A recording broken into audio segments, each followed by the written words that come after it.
Welcome to পদ্মুত academy. আমি আজ যে বিষয়টা নিয়ে আলোচনা করব তা হলো কোণ এবং তার শ্রেণীবিভাগ। শ্রেণীবিভাগে যাওয়ার আগে প্রথমে আমরা জানব কোণ কি। দেখো, একটি বিন্দু উৎস থেকে যদি দুটো আলোকরশ্মি নির্গত হয় তাহলে যে জ্যামিতিক চিত্র তৈরি হচ্ছে সেটাকে বলা হয় কোণ। ঠিক আছে, আরেকবার বলছি, দেখো, যদি কোনো বিন্দু উৎস থেকে দুটো আলোকরশ্মি নির্গত হয় তাহলে যে জ্যামিতিক চিত্রটা তৈরি হচ্ছে তাকে আমরা বলবো কি কোণ। কোণ আমাদের সবসময় পরিমাপ করা হবে ঘড়ির কাঁটার বিপরীত দিকে। ঠিক আছে, কোণ আমরা আঁকার পরে যতই এরকমভাবে দাগ টানি না কেন, কোণ কিন্তু হিসাব করার সিস্টেম হলো ঘড়ির কাঁটার বিপরীত দিকে।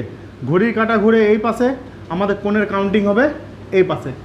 যদি কোনো কারণবশত কোনো কোণের ক্ষেত্রে একটা ঋণাত্মক মান চলে আসে, অর্থাৎ যদি -60 ডিগ্রি লেখা থাকে, তার মানে বুঝে নিতে হবে আমাদের যে কোণের কাউন্টিংটা হয়েছে সেটা হয়েছে ঘড়ির কাঁটার অভিমুখ বরাবর, সেই জন্য ওখানে মাইনাস চিহ্নটা রয়েছে। ঠিক আছে, দেখো, এরপর আমরা কোণের শ্রেণী বিভাগে যাব। কোণকে অনেকগুলোভাবে ভাগ করা হয়, মানে সচরাচর তোমাদের দেখো, আমাদের যদি এরকম একটা দাগ টানি, তাহলে দেখো গোটাটা যদি আমি এক পাক ঘুরি তাহলে তৈরি হয় 360 ডিগ্রি। এই 360 ডিগ্রিকে আমরা কয়েকটা ভাগে বিভক্ত করব। ঠিক আছে, তো প্রথমে দেখো, যখন আমাদের এইরকম ছবিটা ছিল, এইখান থেকে এই রকমভাবে আমরা একটা ভাগ করতে পারি, যার নাম দেবো আমরা সূক্ষ্মকোণ। তাহলে সূক্ষ্মকোণের সংজ্ঞা কী হবে? দেখো, এটা হচ্ছে 0 ডিগ্রি আর এটা হচ্ছে 90 ডিগ্রি। তাহলে যদি একটা সরলরেখার উপর একটা সরলরেখা দণ্ডায়মান অবস্থায় থাকে লম্ব বরাবর, তাহলে সেটা হচ্ছে 90 ডিগ্রি। দেখো, এটা লম্ব আছে।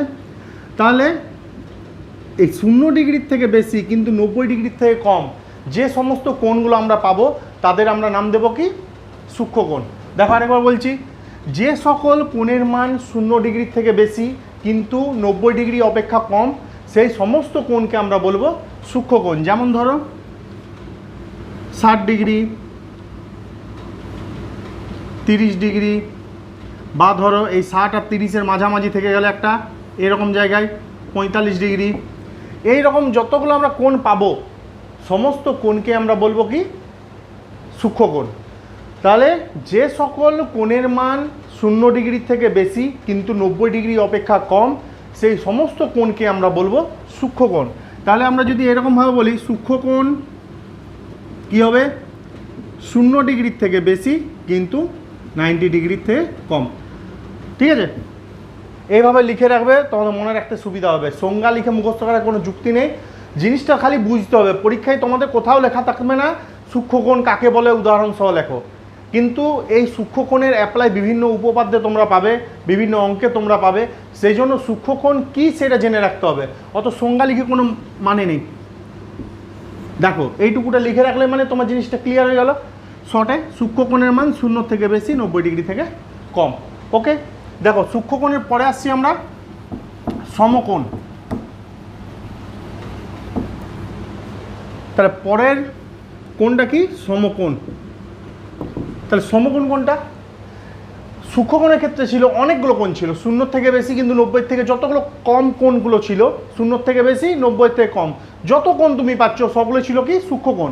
কিন্তু সমকোণের ক্ষেত্রে হবে যে কোণের মান 90 ডিগ্রি তাকে আমরা বলবো সমকোণ, অর্থাৎ একটাই কোণ হবে সমকোণ।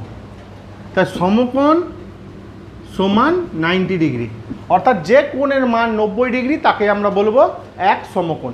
হয়েছে? পরে কোণটা আসছি আমরা স্থূলকোণ। স্থূলকোণটা কি হচ্ছে?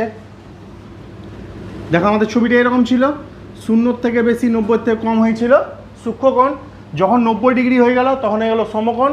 এরপর দেখো, যে সকল কোণের মান 90 ডিগ্রির থেকে বেশি কিন্তু 180 ডিগ্রি অপেক্ষা কম সেই সমস্ত কোণকে আমরা বলবো স্থূলকোণ।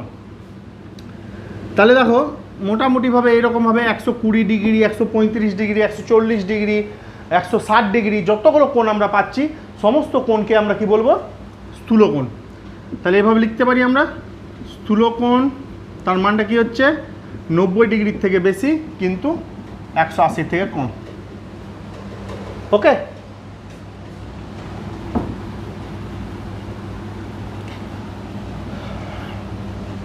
ভিডিও বেশি লেন্দি করে লাভ নেই, তোমাদের যাদের আবার যেটা জানার প্রয়োজন হবে তারা কিন্তু ভিডিওটা পজ করে করে পিছিয়ে পিছিয়ে দেখে নেবে, ঠিক আছে। আমি একটু স্পিডে আলোচনা করছি। দেখো তাহলে স্থূলকোণের পরে আসছি আমরা সরল কোণ। সমকোণের মতোই একটাই কোণ হয় সরল কোণ, যার মান হচ্ছে 180 ডিগ্রি। তাহলে দেখো এটা হচ্ছে এক সরল কোণ। সরল কোণ না মনে রাখার প্রসেস আছে একটা। দেখো এটা কি একটা সরল রেখা, তাহলে একটা সরল রেখা যত ডিগ্রি কোণ উৎপন্ন করছে সেটা হচ্ছে এক সরল কোণ। একটা সরল রেখা দেখো 180 ডিগ্রি কোণই উৎপন্ন করেছে, তাই সরল কোণ সরল রেখা নামটা অনেকটা কাছাকাছি রিলেটেড, সেজন্য মনে রাখার একটা সুবিধা আছে যে সরল রেখা সরল কোণ উৎপন্ন করে, ঠিক আছে। তাহলে এটা হয়ে গেল একটা এক সরল কোণ। তাহলে আমরা সরল কোণ সমান কি লিখতে পারি? সরল কোণ সমান 180 ডিগ্রি। ওকে, এরপর আসছি প্রবৃদ্ধ কোণ।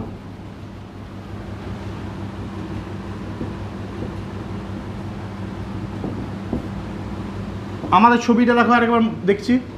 0 থেকে বেশি 90 থেকে কম নাম দিয়ে দিলাম সূক্ষ্মকোণ, 90 ডিগ্রি তার নাম দিয়ে দিলাম সমকোণ, 90 থেকে বেশি 180 থেকে কম তার নাম দিয়ে দিলাম স্থূলকোণ। সরাসরি যখন 180 ডিগ্রি কোণ উৎপন্ন হয়ে গেল তখন হয়ে গেল সরল কোণ। এরপর আসছে আমরা প্রবৃদ্ধ কোণ। যে সকল কোণের মান 180 ডিগ্রির থেকে বেশি কিন্তু 360 ডিগ্রি অপেক্ষা কম, সেই সমস্ত কোণকে বলা হয় প্রবৃদ্ধ কোণ। যেমন ধরো এইরকম একটা কোণ, ধরো এই দেখো 180 আর এইদিকে ধরো 45, 180 আর 45 225, তাহলে দেখো 225 ডিগ্রি, এটা গেল একটা প্রবৃদ্ধ কোণ। ওই 180 থেকে বেশি 360 থেকে কম যা যে কোণ আছে সমস্ত কোণই হয়ে যাচ্ছে আমাদের প্রবৃদ্ধ কোণ। ওকে, তাহলে এখানে আমার 360 পর্যন্ত যা যে মান নাম ফাম দেওয়া দিচ্ছিল দিয়ে দিয়েছি। এবার দেখো সন্নিহিত কোণ। দেখো এগুলো সব কিন্তু তোমাদের উপপাদ্য সম্পাদ্য প্রত্যেকটা জায়গাতে কাজে লাগবে, ঠিক আছে। এই ভিডিওটা সেই জন্য খুব ভ্যালুয়েবল ভিডিও। যারা যারা জ্যামিতিতে দুর্বল আছো তারা কিন্তু এই ভিডিওটা ভালো করে দেখবে। ওকে, দেখো সন্নিহিত কোণ। সন্নিহিত কোণ মানে হচ্ছে পাশাপাশি কোণ। দুটো পাশাপাশি কোণকে আমরা বলবো সন্নিহিত কোণ। তাতে কিন্তু কৌণিক বিন্দুটা একটাই থাকবে। যেমন ধরো এই দুটো কোণ, এই কোণটা আর এই কোণটা, এই দুটো কোণকে আমরা বলবো সন্নিহিত কোণ। কিন্তু কখনোই আমরা এই দুটো কোণকে আমরা সন্নিহিত বলবো না। তুমি তো বলবে এবারে পাশাপাশি কোণই আছে, পাশাপাশি কোণ মানেই তো আমি সন্নিহিত কোণ বললাম। কিন্তু দেখো এইখানে কৌণিক বিন্দুটা সেম ছিল, একই কৌণিক বিন্দুর মধ্যে অবস্থিত দুটো কোণ পাশাপাশি যখন ছিল তখনই আমরা সেগুলোকে সন্নিহিত কোণ বলেছি। এখানে দেখো কৌণিক বিন্দুগুলো একই নেই, এইখানে একটা আছে এইখানে একটা আছে, সেজন্য পাশাপাশি থাকলেও আমরা তাকে সন্নিহিত কোণ বলবো না, ঠিক আছে। আবার দেখো কৌণিক বিন্দু সেম থাকলেও যে আমি বলবো সন্নিহিত তেমনটা নয়। দেখো এই দুটো কোণ কিন্তু সন্নিহিত নয়, অর্থাৎ কোণ একটা কমন বিন্দু থাকবে কৌণিক বিন্দুটা, এবং কোণ দুটো পাশাপাশি থাকতে হবে, পাশাপাশি প্লাস সেম কৌণিক বিন্দু, তবে আমরা সেটাকে বলবো সন্নিহিত কোণ। এই দুটো পাশাপাশি কোণকে বলবো সন্নিহিত কোণ, এটাকেও বলবো না এটাকেও বলবো না। ওকে,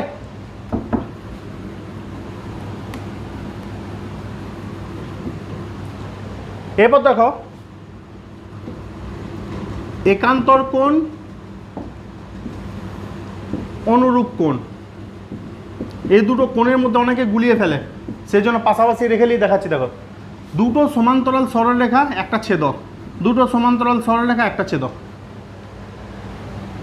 আমাদের একান্তর কোণ বলবো এই দুটো কোণকে, এরা পরস্পর সমান হয়। দেখো যখন দুটো সরলরেখা পরস্পরকে একটা ছেদক দ্বারা ছেদ করেছে, সমান্তরাল সরলরেখাটাকে দুটো সমান্তরাল সরলরেখা তাকে একটা ছেদক ছেদ করেছে, একটা সরলরেখা ছেদ করেছে, তখন দেখো টোটাল আমাদের 8খানা কোণ উৎপন্ন হবে। 8টা কোণ উৎপন্ন হবেই। দেখো উপরে এই দুটো, নিচে এই দুটো, এইখানে এই দুটো, এইখানে এই দুটো, 8টা কোণ আছে। তার মধ্যে সমান্তরাল সরলরেখার দেখো এইটা এই পাশে আছে, এইটা এই পাশে আছে, অর্থাৎ বিপরীত পাশে দুটো কোণ থাকবে, এবং ছেদকেরও বিপরীত পাশে দুটো কোণ থাকবে। যখন থাকবে তখন তাদেরই বলবো আমরা একান্তর কোণ। অর্থাৎ দুটো সমান্তরাল সরলরেখাকে একটা ছেদক যদি ছেদ করে তখন সমান্তরাল সরলরেখা দুটোর বিপরীত পার্শ্বে অবস্থিত এবং ছেদকেরও বিপরীত দিকে অবস্থিত যে দুটো কোণ উৎপন্ন হচ্ছে তাদের একান্ত কোণ বলবো। অত ডেফিনেশন মনে রাখি কোনো লাভ নেই। সমান্তরাল সরলরেখা এই যে দুটো কোণ হয়ে যাবে একান্তর কোণ। ওকে, অনুরূপ কোণ কী হবে? দুটো সমান্তরাল সরলরেখা তাদের একই পাশে অবস্থিত, এই পাশে এই পাশে, এবং ছেদকেরও একই পাশে অবস্থিত যে দুটো কোণ উৎপন্ন হচ্ছে তারাই হচ্ছে অনুরূপ কোণ। তাহলে দেখো এটা হচ্ছে অনুরূপ কোণ। ওকে, তা মনে রাখবে কীভাবে? এই দুটো হচ্ছে একান্তর, এই দুটো হচ্ছে অনুরূপ কোণ। ডেফিনেশন মনে রেখে কোনো লাভ নেই। এবার লাস্ট একটা কোণ বাঁচলো, সেটা হলো বিপ্রতীপ কোণ। দেখো এই দুটো কোণ নিজেদের মধ্যে সমান ছিল, আবার এইটার সাথে এইটা নিজেদের মধ্যে সমান ছিল। এই দুটো ছিল একান্তর কোণ, এই দুটো ছিল অনুরূপ কোণ। তাহলে দেখো এর সাথে এ সমান, আবার এর সাথে এ সমান, তাহলে এরা দুটো নিজেদের মধ্যে সমান হবে কি না? অবশ্যই হবে। এইটাকে যদি আমি আলাদাভাবে লিখি, দেখো দুটো সরল রেখা যদি ছেদ করে নিজেদের মধ্যে, বিপরীত পার্শ্বে যেই সব কোণগুলো উৎপন্ন হবে তারাই হয়ে যাবে বিপ্রতীপ কোণ। তাহলে বিপ্রতীপ কোণ দেখা হয়ে গেল। বিপ্রতীপ কোণটা হচ্ছে দুটো সরল রেখা পরস্পরকে যদি ছেদ করে তাহলে বিপরীত পার্শ্বে যেই দুটো কোণ উৎপন্ন হবে, এই দুটো দেখো বিপরীত পাশে হচ্ছে, এই দুটো বিপরীত পাশে হচ্ছে, তাহলে এরা নিজেরা হচ্ছে বিপ্রতীপ কোণ। ওকে, দেখো কোণের মধ্যে আর কিন্তু কিচ্ছু নেই। যা বললাম ভালো করে যদি করে রাখো, তোমাদের জ্যামিতিতে কোনো প্রকার সমস্যা থাকবে না।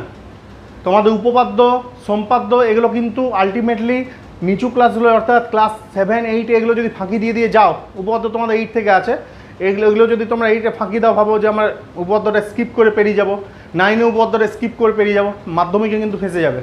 ঠিক আছে, সেজন্য কিন্তু জ্যামিতির যেটা মূল ফান্ডা, মূল যেটা দিয়ে জ্যামিতি তৈরি হয়ে আছে, জ্যামিতিটা যার উপর বেস করে দাঁড়িয়ে আছে, সেটাই হচ্ছে কিন্তু আমাদের কোণ। তাহলে কোণগুলো কিন্তু ভালো করে নেবে। ওকে, ধন্যবাদ।